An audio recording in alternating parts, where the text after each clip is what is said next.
안녕하십니까. 텃밭농부입니다. 2026년 새해가 시작이 되었습니다. 올해는 붉은 말의 해라고 그러죠. 적토마의 해라고도 하는데 지칠 줄 모르고 힘차게 달리는 적토마처럼 이 텃밭농부 채널의 구독자 여러분들, 그리고 이 영상 보시는 모든 분들은 올 한 해가 보람있고 또 건강한 한 해가 되시기를 바랍니다. 새해 복 많이 받으십시오.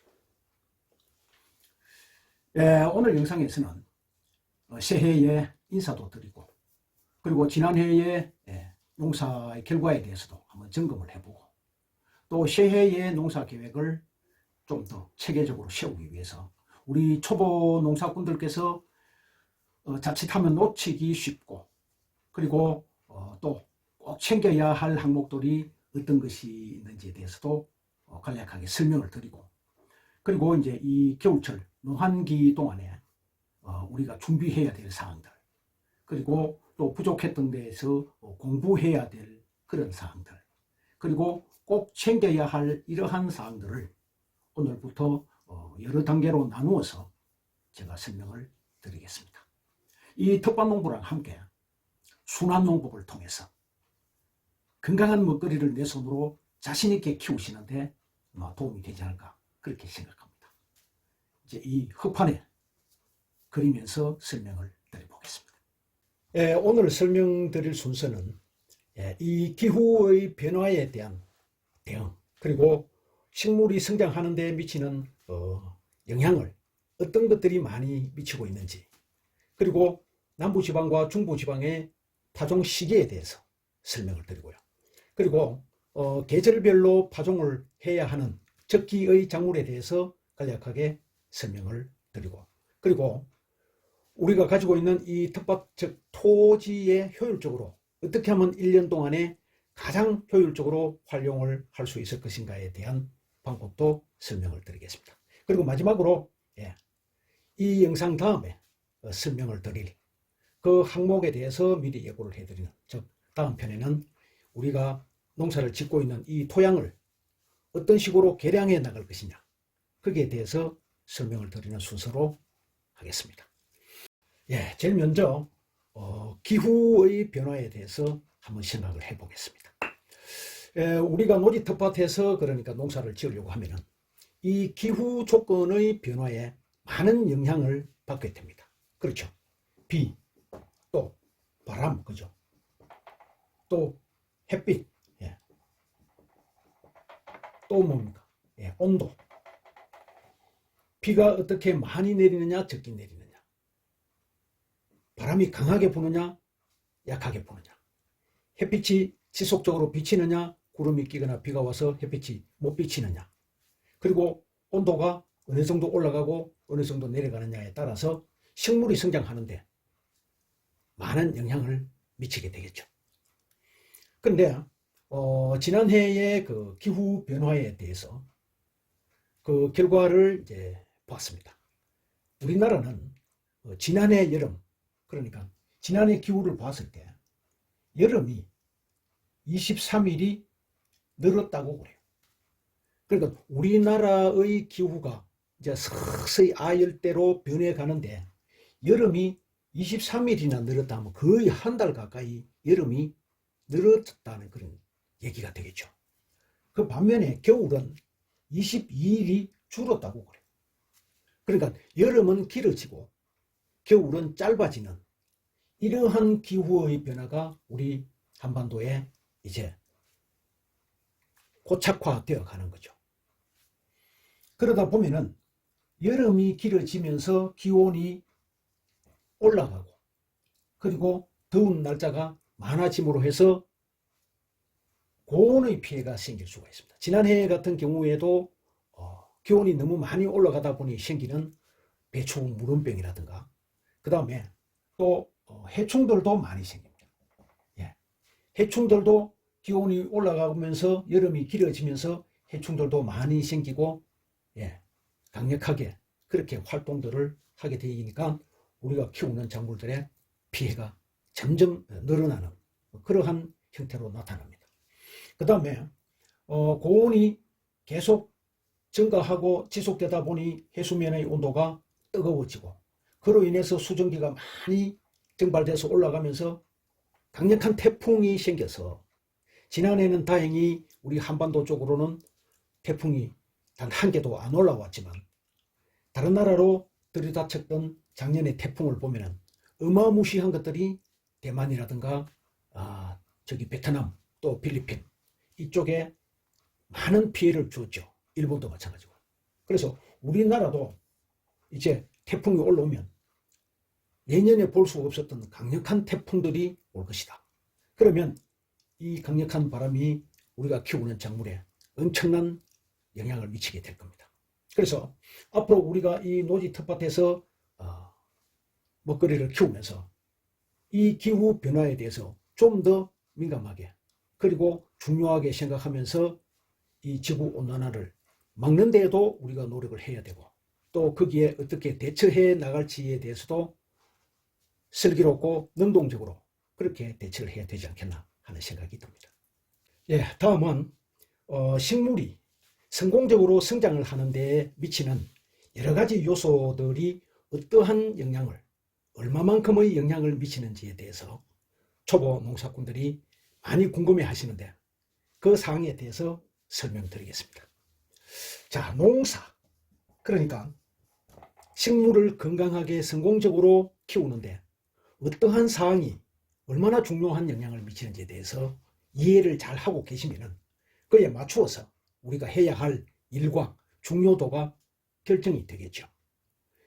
그래서 많은 과학자들이 분석을 해보니 식물이 성공적으로 성장을 하는데 이러한 5가지의 요소를 놓고 봤을 때 어떠한 얼마만큼의 영향을 미치는지에 대해서 제가 여러 차례 설명을 드렸었지만 아주 중요한 사항이기 때문에 꼭 외워두시고 참고로 하면서 농사를 지으면 도움이 되기 때문에 오늘 한 번 더 강조를 하는 겁니다.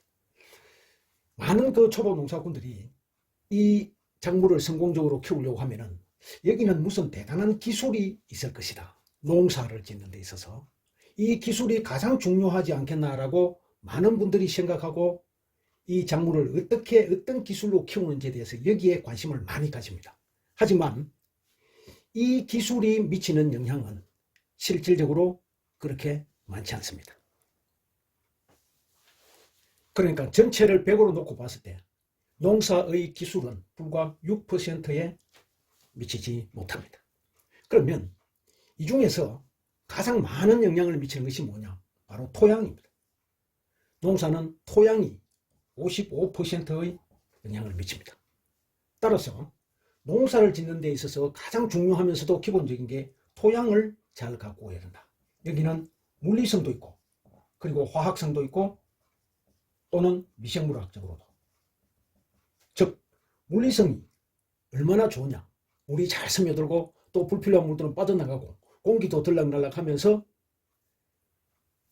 그름 성분도 잘 머금고 있는 이러한 물리성을 갖추고 있으면서 화학적으로 즉 산성이냐 알칼리성이냐 이것을 잘 조절을 해서 중성 토양으로 그리고 유익한 미생물들이 많도록 만들어주는 이러한 토양이 전체 55%의 영향을 미치기 때문에 이 텃밭농부가 기회 있을 때마다 이 토양이 농사를 절반 이상 짓는다. 그렇게 설명을 드리는 겁니다. 그 다음이 기후가 27%. 하지만 비가 내리고 바람이 불고 구름이 끼고 추위가 오고 더위가 오고 하는 이 기후는 우리 농사꾼들의 인력으로는 어떻게 조절이 불가능하죠. 그래서 이것은 다른 말로 옛날부터 농사는 하늘이 짓는다. 그렇게 말씀을 하시는 겁니다. 그래서 이 두 개만 합쳐놓고 보면 전체적으로 약 82%. 즉 농사의 대부분은 토양과 기후가 짓는 것이다. 하지만 이 기후는 인력으로 어떻게 할 수가 없다. 그럼 어디에 치중을 해야 되느냐? 토양 가꾸기에 치중을 해야 돼. 물리성을 좋게 만들어주고 산성 토양을 중성 토양으로 바꿔주고 그리고 유익한 미생물들이 많도록 이렇게 관리를 해 나가면 농사를 성공적으로 잘 지을 수 있는데 많은 초보 농사꾼들은 여기에 무슨 특별한 기술이 있는지 이렇게 자르면 좋고 저렇게 하면 좋고 뭐 이렇게 하면 대박 나고 이렇게 하면 배로 열리고 그런데 현혹되면 농사는 망치는 겁니다. 그 다음에 이제 이 종자의 선택, 이것도 5%는 영향을 미칩니다. 그러니까 어떠한 종자를 가지고 심느냐에 따라서 전체 한 5%는 영향을 미치고, 그 이외에 모든 것들을 다 끌고 모아도 7%. 이제 대충 이해가 가시죠? 우리 초보 농사꾼들은 자꾸 여기에 관심을 가집니다. 농사는 지름길도 없고 생략하는 것도 없습니다. 여기에 투자를 하세요.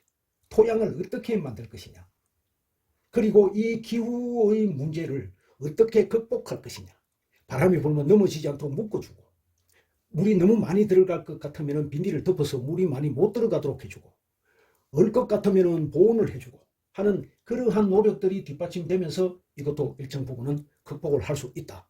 제가 그렇게 말씀을 드리잖아요.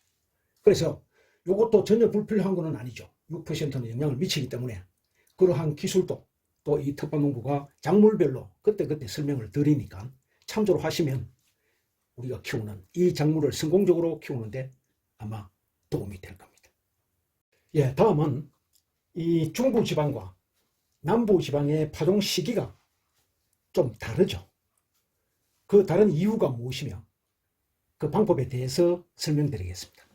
많은 구독자분들께서 수도 없이 질문을 주시는 내용이 바로 이겁니다. 내가 어디에 살고 있는데 무슨 작물을 언제 파종하면 됩니까? 여기에 대한 질문이 가장 많습니다. 우리나라가 사실 크기는 그렇게 크지 않지만 그래도 남부지방과 중부지방의 기온 차이가 제법 큽니다. 그러니까 우리나라를 대충 이렇게 지도로 그려보면은 이렇게 생겼죠. 예. 뭐 이렇게 놓다고 보고요. 보통 이제 한 여기까지를 우리가 이제 중부지방이라고 하는데 북한 쪽은 생략을 하고, 예, 여기 이제 뭐 철원 이쪽에는 굉장히 춥잖아요. 그래서 보통 이제 남부지방을 보면은 어느 정도로 보느냐 하면 여기 한 대구 정도, 예, 대구 정도로 해서 밑으로는 남부지방이라 하고 여기서부터 예, 철원 여기까지를 우리가 보통 중부지방이라고 그렇게 보면서 생각을 하시면 됩니다. 그러니까 봄농사는 남부지방이 중부지방에 비해서 15일 정도 먼저 파종을 해야 됩니다. 왜? 봄이 남쪽에서부터 오니까 기온이 남쪽에서부터 빨리 따뜻해지면서 서리가 없어지겠죠. 서리가 내린다라고 하는 것은 작물이 얼어서 죽는다라는 말하고 똑같습니다. 그래서 얼어서 죽으면 안 되니까 그걸 피해서 봄이 남쪽에서부터 오기 때문에 약 15일 정도 차이를 두고 하면 됩니다. 그러나 반대로 가을 농사는 중부지방이 남부지방보다 15일 먼저 시작을 해야 됩니다. 왜? 추위가, 서리가 중부지방이 먼저 내리거든요. 그래서 이 서리가 내리기 시작하면 작물이 얼어 죽기 때문에 얼어 죽기 전에 수확을 마쳐야 되겠죠. 그러면 빨리 파종을 해야 수확을 완전하게 할 수 있겠죠.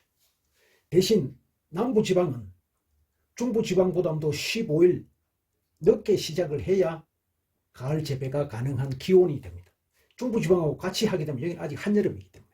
그래서 요 원리를 잘 이해를 하시면서 지금 내가 살고 있는 지역이 어디쯤 되는지, 그렇다면 나는 중부지방이겠구나, 나는 남부지방이구나, 그렇게 판단해서 파종의 시기를 맞추어서 나가면 현명한 판단이 될 겁니다. 그러나 이 텃밭농부가 농사를 짓고 있는 곳은 경남 고성입니다. 이 경남 고성은 어디쯤 있나 하면은 요쯤 있습니다. 해안가죠. 통영, 거제도 바로 위에 여기 있습니다. 그래서 아주 남쪽에 있는 지역입니다. 따라서 이 텃밭농부가 파종을 하면서 영상으로 올리는 것은 전부 남부지방의 것이기 때문에 중부지방에 계시는 분들은 이 텃밭농부가 파종을 한다 하면은 봄농사 같은 경우는 15일 있다가 하면은 여유가 있겠죠. 그러나 아직 텃밭농부가 영상도 올리지 않는 김장, 배추, 파종 이런 데 대해서는 아직 영상도 안 올렸지만 중부지방에서는 15일 먼저 심어야 됩니다. 그래서 가을 농사는 이 텃밭농부를 기다리면 늦어요. 때는 지난해 영상을 미리 좀 당겨서 보시면서 그 날짜에 맞춰서 서둘러 나가야 됩니다. 텃밭농부가 심은 것보다 15일 먼저, 그러니까 텃밭농부가 9월 5일 날 파종하더라 이러면은 8월 20일경에 심으면 되겠죠. 이런 걸 잘 감안을 하셔서 이 텃밭농부의 영상을 효율적으로 활용을 하시면 좋을 듯 합니다. 자, 오늘 영상이 너무 길기 때문에 여기까지 하고요. 다음 영상에서 이 계절별로 언제 어떤 작물들을 파종을 하는 것이 가장 좋겠는가 하는 데 대해서 설명을 드리고요. 그것도 자세히 하다 보면 영상이 조금 길 것 같아요. 그래서 다음에는 우리가 가지고 있는 이 토지를 어떻게 하면 가장 효율적으로, 그러니까 전작은 뭐로 심고 수확해내고 후작을 어떻게 심으면 토양을 잘 활용을 할 수 있는 것인지, 또 어떤 작물은 한번 심어놓으면 워낙 재배기간이 8개월, 7개월 이렇게 길어지기 때문에 그런 작물들은 어떤 식으로 배치를 할 것이며, 또 월동작물하고 봄작물, 여름작물하고 어떻게 배치를 해야 중복되거나 심고 싶은 작물들을 못 심게 되는 문제가 안 생기도록 할 것인지에 대해서도 한번 설명을 드리고요. 그리고 조금 전에도 설명을 드렸던 이 토양의 중요성, 이 토양을 어떤 식으로 개량해 나갈 것인가에 대해서 또 한 테마로 잡아서 이 농한기에 단계별로 하나하나 자세히 설명을 드릴 테니까 우리 초보 농사꾼들께서 건강한 작물을 내 손으로 자신 있게 키우는데 조금이나마 도움이 되지 않겠나 그렇게 생각합니다. 예, 오늘 영상은 여기서 마치겠습니다.